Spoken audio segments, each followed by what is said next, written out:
Alright guys, the day is Monday 14th, the day that we started the trip at 5:26 in the morning, and we are in Keene, New Hampshire right now. It's still dark out, and we've just been pushing along. We're about, I think, an hour and a half into it so far.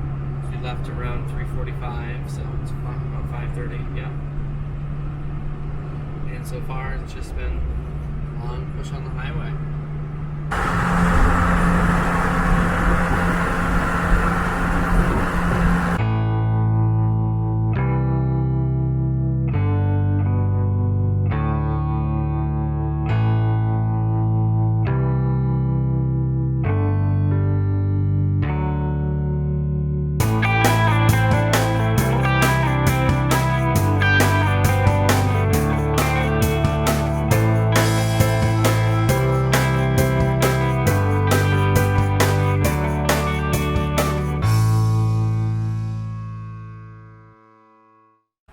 Alright now everyone, we are in Illinois. Yeah, we actually just crossed over the border.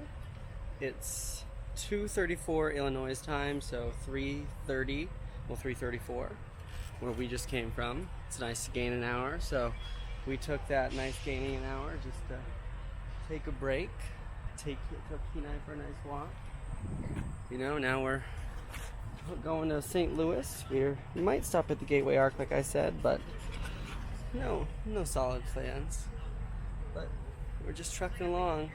We're figuring out that we're probably gonna have to spend a third night on the road, even though we really only want to make it 2 nights, 3 days. But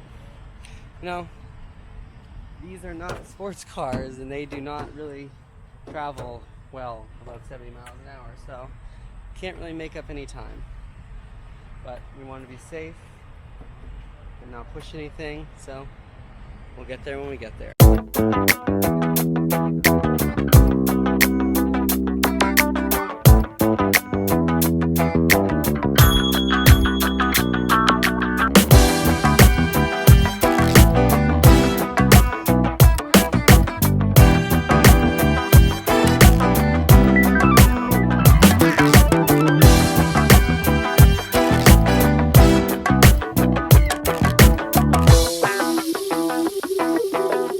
And finally, 3 days after we started our trip, we made it to colorful Colorado.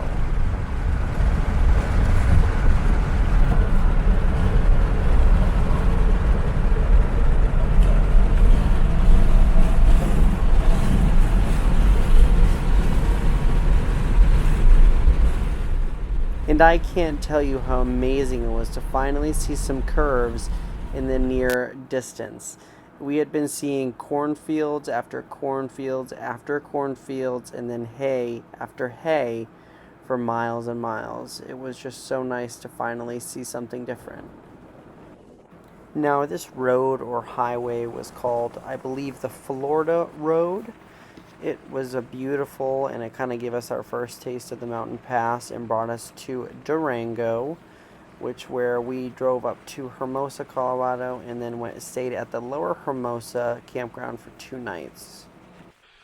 Well, looks like right now I'm kind of bored, so I think I'm going to jump on, let's see, Jones Creek and go up to here.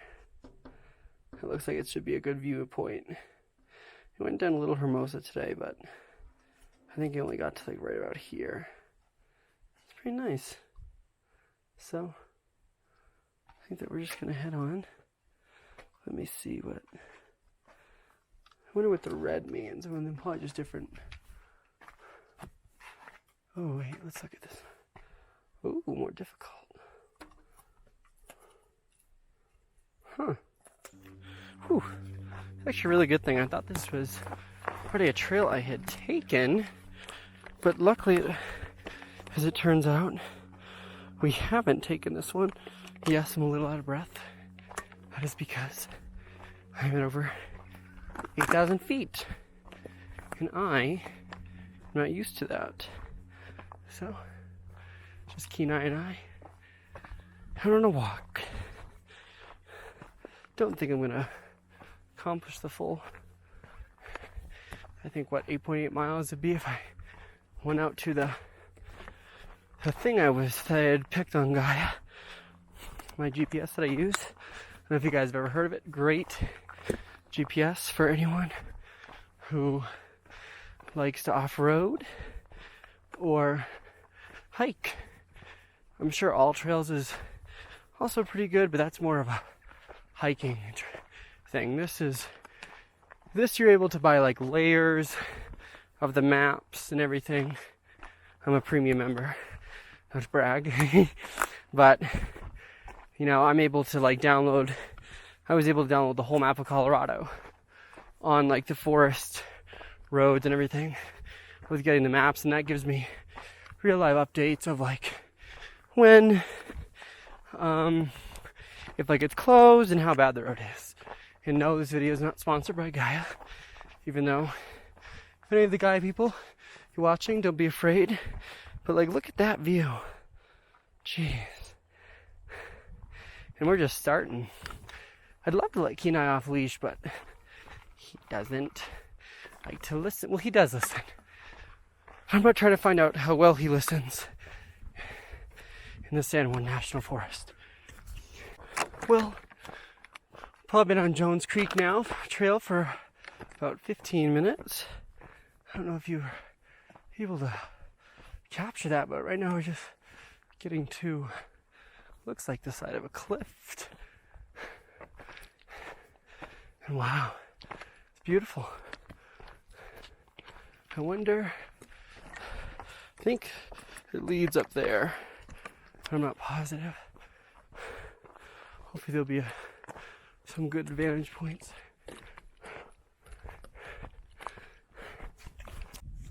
Alright, well it looks like so far we've made it up to a pretty viewing point. We're only at about, if you can see that, around 8,000 feet. I'd like to hit another 1,000, so at least 9,000 feet. I don't know if I've ever been up that high hiking.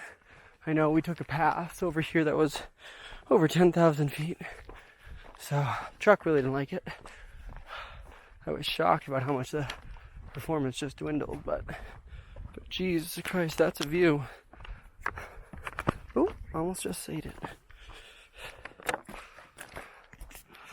You gotta be careful of these rocks. But I'm seeing as I'm getting higher, the tree cover is starting getting less sparse. So, I think that's one of the peaks up there. I don't know if I can make that. Like, it's probably not a good idea. But geez, you almost miss everything. Decided to turn around because it is starting to get later and I don't really know where I'm going. Even though it's obviously a marked and defined trail, I thought it's just probably not a good idea to push it, just to be safe. I've seen the beauty today so far. Tomorrow it looks like we're, I think, heading towards Silverton and then Ouray, or hopefully I'm saying it right, and it looks like we'll get probably another campsite there for 2 nights. And then I think probably just slowly work our way to Denver. Again, like I said, we have to be out of the camps. We can't camp anymore, at least in National Forest campgrounds, past September 30th, because they all close. So, at least in Colorado. That's what I was told by this park ranger, or whatever he's called. He is the guy that runs maybe he's the caretaker of the thing. But I don't know, all I know I was told is that we are not able to camp. So, I think what we're gonna have to do is just camp our way up to Denver. I really wish that we could do some mountain passes. So I think I'm gonna look into Imogene, see how hard those really are. Because I don't want to break anything in the vehicle. But I also don't want to miss out on seeing all that. Now this was actually the 3rd day. We stayed in that campground for 3 nights and it was a lot of fun. Beautiful campground. And then now we're going to Silverton through the $1 Million Highway and then down to Ouray, Colorado.